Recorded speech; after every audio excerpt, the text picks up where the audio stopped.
Welcome to This Explainer. Today, we are diving deep into something absolutely crucial, a fundamental driver of human achievement that we call the architecture of persistence. We're going to break down the exact step-by-step mechanics of why successful people simply refuse to give up. But more importantly, we're looking at how they actually structure their habits to keep pushing forward, especially when the human brain naturally just wants to throw in the towel. It is a wildly fascinating look into the psychology of grit and resilience, so let's get right into it. So let's kick things off with the ultimate question, the core difference that completely separates high achievers from folks who eventually walk away. Seriously, have you ever wondered why two people can start at the exact same baseline with the very same resources, the same advantages, and yet one person crosses the finish line while the other just completely abandons the journey? It's actually one of the most rigorously studied puzzles in behavioral psychology today.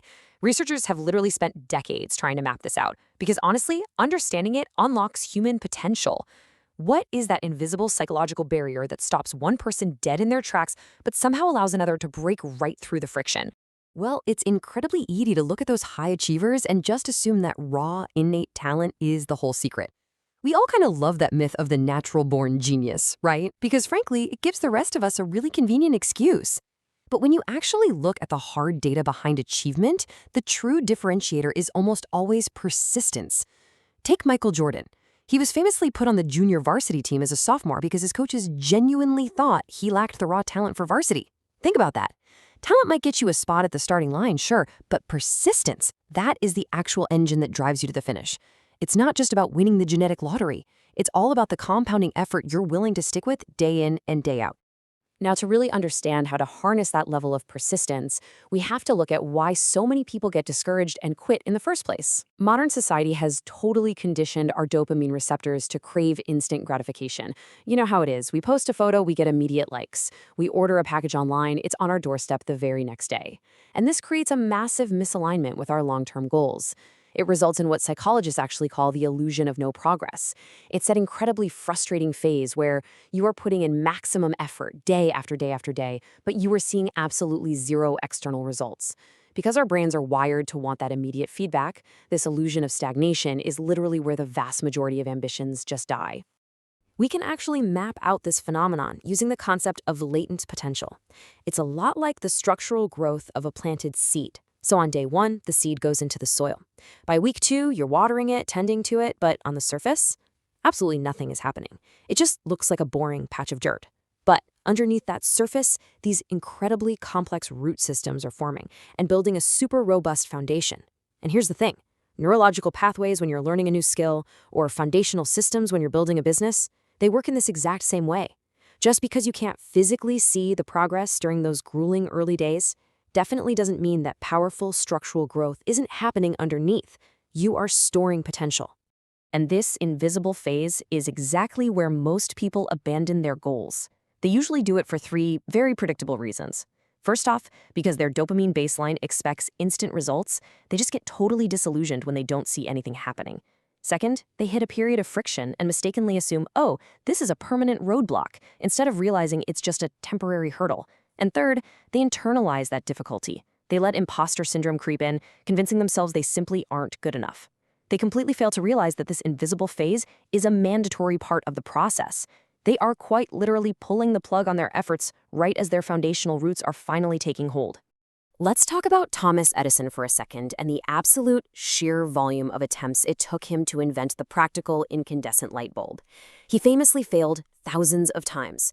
But what's truly mind-blowing isn't just that massive number. It's the bizarre lengths he went to during his own invisible phase of progress. Get this, he tested over 6,000 different materials for the bulb's filament. He tried raw cotton, linen thread, tortoiseshell, and even hairs plucked from the beards of his assistants. No joke, before he finally succeeded with carbonized bamboo. The mental fortitude it takes to run thousands of failed experiments with beard hair and tortoiseshells and still wake up the next morning ready to try again, it's just staggering. But what really separates historic achievers like Edison is how they completely rewire their perception of failure. They totally reject society's definition of failure as a dead-end street. Instead, they treat every single misstep purely as a data point. When a material didn't work, Edison didn't internalize it as a personal flaw, right? He just logged it as a necessary metric that eliminated a wrong path. Every single blown bulb was just a measurable piece of data, bringing him one step closer to the correct variable. Successful people just inherently understand that collecting negative data is a required phase in the algorithm for success. You aren't failing. You are literally just gathering the data points you need to pave the road to your destination.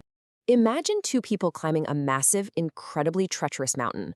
The climber who actually reaches the summit isn't always the fastest or the one with the highest VO2 max. Oftentimes, the person who reaches the top uses a mental framework known as the aggregation of marginal gains. When the air gets thin and the cognitive load of staring at that distant, impossible peak just becomes overwhelming, one person stops. But the other person, they simply narrow their focus. They stop looking at the summit entirely, and instead, they focus 100% of their energy on navigating the next 10 feet of rock. They manage that compounding stress by shrinking the journey down to a micro level. They just refuse to quit in the present moment and take one more step. And this brings us to a massive revelation about human achievement. Sustainable success is almost never built on massive, sweeping gestures.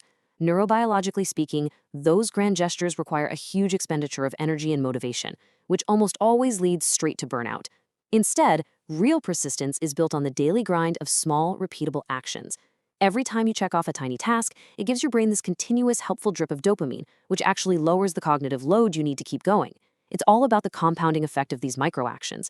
When you repeat seemingly insignificant tasks consistently over time, you build momentum, and that momentum snowballs into truly extraordinary, long-lasting results. Now, as you start building that momentum, you are inevitably going to encounter some external friction. When you break away from the status quo by taking persistent action, societal pushback is basically a mathematical guarantee. There will always be doubters. There will always be critics. But the trick is to view this analytically rather than getting defensive. That noise, it's simply resistance in the system. You have to weigh the external friction of their opinions against the actual kinetic energy of your own actions. Understand this, their doubts do not dictate the trajectory of your future. Your consistent actions do. Every ounce of mental energy you waste processing unconstructive criticism is energy stolen right out of your own upward momentum. It is a statistical certainty that every single successful person has experienced rejection and major setbacks. The real difference is their operating system for dealing with it. If you ever find yourself stuck in that invisible phase, just waiting to break the surface, you have to adopt a continuous feedback loop. Step 1, learn from the setback by gathering the data. Step 2, improve your approach. And this is so absolutely vital because blind persistence without iteration isn't grit, it's just stubbornness. Persistence combined with adaptation is what actually creates breakthroughs. And step 3, try again with your new calibrated approach. Embrace this cycle because the friction you're feeling right now is just training you to handle much greater velocity later. Okay, I really want this next concept to sink in. The hardest part of the journey often comes just before the breakthrough. This isn't just some cheesy motivational phrase. It is a proven structural pattern in systems and human achievement. The pressure always peaks right before the seal breaks. The tension is at its absolute highest right before the snap. So the next time you feel completely neurologically exhausted, the next time you want to just yield to the friction and walk away, let this fundamental truth anchor you.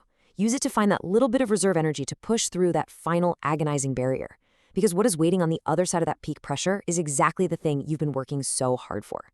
Your future reality does not depend on the intentions you set for tomorrow. It depends entirely on the concrete actions you execute today.